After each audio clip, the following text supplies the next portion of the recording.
Nós estamos no capítulo 14 do evangelista Marcos, né, como dissemos aqui ao início, e hoje vamos começar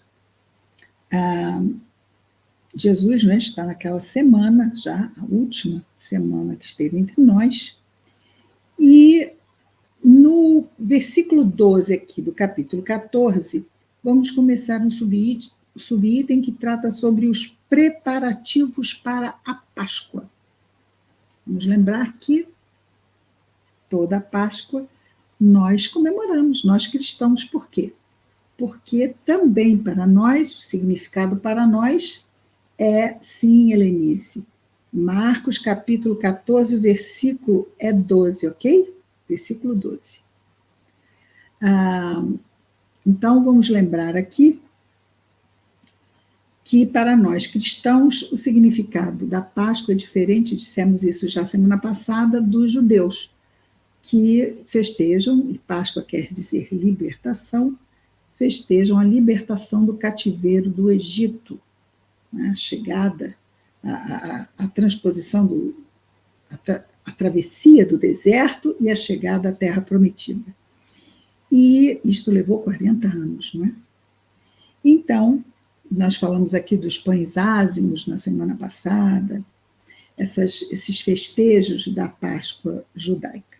Para nós, a Páscoa marca a partida de Jesus, a sua crucificação e depois o seu retorno, reforçando que a morte não existe e que a vida continua plena além dos portais do túmulo. Então, aqui, nesses preparativos para a Páscoa, vejamos como Marcos começa nos contando sobre esses preparativos. No primeiro dia da festa da Páscoa, dos pães ázimos, quando sacrificavam a Páscoa, o termo, né, que eles usam, porque essa ideia de sacrifício vem de todos os 40 anos, atravessando o deserto, uma multidão de gente, não deve ter sido mesmo nada fácil. Dizem-lhe, então, os discípulos, dizem-lhe a quem? Dizem os discípulos a Jesus. Onde queres que, depois de partirmos, preparemos a Páscoa para que comas? Ele envia 2 de seus discípulos e lhes diz. Então, veja bem. Então, havia uma necessidade, porque a Páscoa, todos eram judeus, não é? De festejarem a Páscoa, e os discípulos queriam saber de Jesus como isso se daria, o que deveriam eles fazer para poderem, então, preparar a Páscoa para o Senhor. Ele envia 2 de seus discípulos e lhes diz, ide à cidade, e um homem que carrega um cântaro de água, virá ao vosso encontro, segui-o, e onde ele entrar, dizei ao senhor da casa. Veja, olha só, eles vão entrar na cidade, vão encontrar um homem com um cântaro de água, não é com eles que eles vão falar, eles vão seguir o homem. Onde o homem entrar, eles vão falar com o dono da casa, da onde o homem entrar. Dizei ao senhor da casa, o mestre diz, onde está meu quarto de hóspedes, no qual hei de comer a Páscoa com meus discípulos? Então, isso era uma coisa muito comum na época, não é? Eles, como que reproduzem a questão do emissor da mensagem como se o emissor fossem. Eles falam na primeira pessoa, não é? Olha que interessante que Jesus diz aqui, ó. É como se Jesus estivesse ele mesmo falando ao dono daquela casa. Onde está meu quarto de hóspedes, no qual hei de comer a Páscoa com meus discípulos? Ele, aí de volta Jesus dizendo que ele, o dono da casa, vos mostrará uma grande sala no terraço, arrumada, pronta, preparai ali a ceia para nós. Estava pronta, claro, não com a comida, não é? Estava pronta com a mesa para ser, então, para receber aquele grupo. No versículo 16 nós temos: os discípulos saíram, dirigiram-se à cidade, encontraram como ele lhes tinha dito e prepararam a Páscoa. Esta é a visão que Jesus tem sobre o futuro. O futuro para nós é algo que dizemos assim, é um profeta, é um vidente, mas para um espírito puro, o futuro não há mistério sobre ele, porque é aquilo que nós falamos aqui antes, não é? Ele está acima, tão acima que ele vê o tempo. Mas Cristina, isso é tão confuso, como pode? O tempo foi criado para nós, como se fosse um recurso didático de Deus. As crianças precisam, vamos fazer aqui uma comparação com as crianças. As crianças precisam que nós tragamos a elas elementos mais concretos para facilitar o entendimento, ok? Passado, presente e futuro é algo extremamente básico, quase assim, fantástico, onde nós facilmente conseguimos nos situar. Mas os espíritos puros, para nós é muito importante o passado, o presente e o futuro, porque é sempre assim, não é? Nós estamos num progresso, não estamos? É muito bom nós nos planejarmos. O nosso amanhã sempre é uma continuação do hoje, sempre numa busca de melhorarmos, de resolvermos coisas, de irmos à frente, temos objetivos atuais da nossa existência de espíritos imortais. O nosso principal objetivo, qual é? Progredirmos, não é? Nosso principal objetivo como espíritos agora é progredirmos, é passarmos dessa fase de espíritos imperfeitos para espíritos bons. Ainda na nossa fase, se não estivermos vigilantes, podemos ser arrastados pelas paixões, não podemos? Que paixões são essas? Vaidade, egoísmo, orgulho.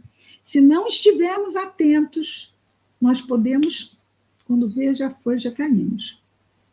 Isto é algo ainda comum na fase em que nos encontramos. Ainda somos espíritos imperfeitos. Como espíritos imperfeitos, ainda podemos, na nossa invigilância ou na nossa ignorância, sermos arrastados pelas paixões, que não são algo fora de nós, que estão dentro de nós. Então, precisamos estar muito atentos, porque isso não precisa acontecer. Isso Jesus diz o quê? Vigiai e orai para não cairdes em tentação. Isso ele quer dizer o quê? Que no nosso estágio atual, se nós estivermos muito atentos, orarmos para buscarmos elevar a nossa vibração, a fim de estarmos mais acessíveis aos bons espíritos que querem nos aconselhar pelas vias intuitivas. Podemos cair neste arrastamento. Então, estamos aqui, o nosso principal objetivo é progredir. Depois, como espíritos bons, onde ainda não perfeitos, mas não mais passíveis de passarmos por estes arrastamentos. Mas ainda temos muito que progredir. Mas nós estamos falando de Jesus. Jesus não é um espírito imperfeito. Jesus não é mais um espírito bom. Jesus é um espírito puro.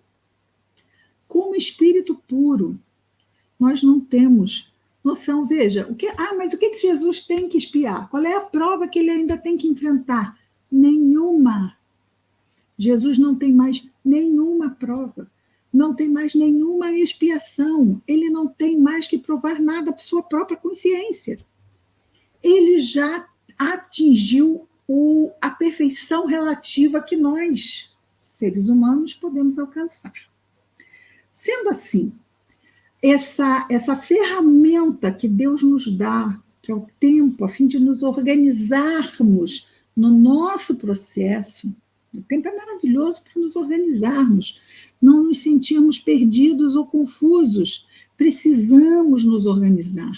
E Deus, que nos ama de tão infinita maneira, nos proveu o tempo. E no tempo nós realizamos. Mas esta é uma necessidade, é um recurso muito nosso. Um espírito puro, ele já vê tudo com uma outra capacidade, um outro olhar. O que para nós não... Ai, mas isso está tão difícil de entender, é natural que seja difícil de entender. Se nós formos falar... Estou rindo, vou explicar por quê. Se nós formos falar de trigonometria para uma criança de 4 anos, confuso é pouco. Ela vai ficar mesmo com aquela cara. Aliás, pode ser com uma pessoa mais velha, como eu, por exemplo, também, se for falar de trigonometria, eu vou ficar com a mesma cara que uma criança de 4 anos. Mas pelo menos eu vou entender que é alguma coisa da matemática. Isso nem ela, nem isso ela vai entender. Então, quer dizer, não temos condições de entender e tudo bem. Que a criança vai dizer, ai, papai, eu não entendo. Ele não vai nem conseguir falar trigonometria, né? Eu não entendo isso que você está falando. E a gente vai dizer o quê? Tudo bem. Não precisa entender nada disso agora, né? Mas saiba que existe uma coisa assim, ok? Ah, então um dia eu vou ver isso, papai vai. Um dia você vai ver isso. Um dia você vai entender o que o papai está... Vamos dizer que o pai seja um professor de matemática, ele escute o pai se referindo a essas questões. Ah, meu filho, um dia você vai entender. Calma que ela vai chegar a sua hora. Assim é conosco também. Então, quando Jesus fala, está ali, claro como a água. Está dizendo que vai acontecer. Está vendo. E acontece, no final, Marcos diz, não é? Que aconteceu exatamente o que Jesus disse que aconteceria. Eles chegaram, viram um homem carregando água, foram lá, falaram com o homem da casa, exatamente o que Jesus disse, o homem mostrou exatamente o terraço, totalmente preparado, e lá eles prepararam a ceia da Páscoa. Foi exatamente assim.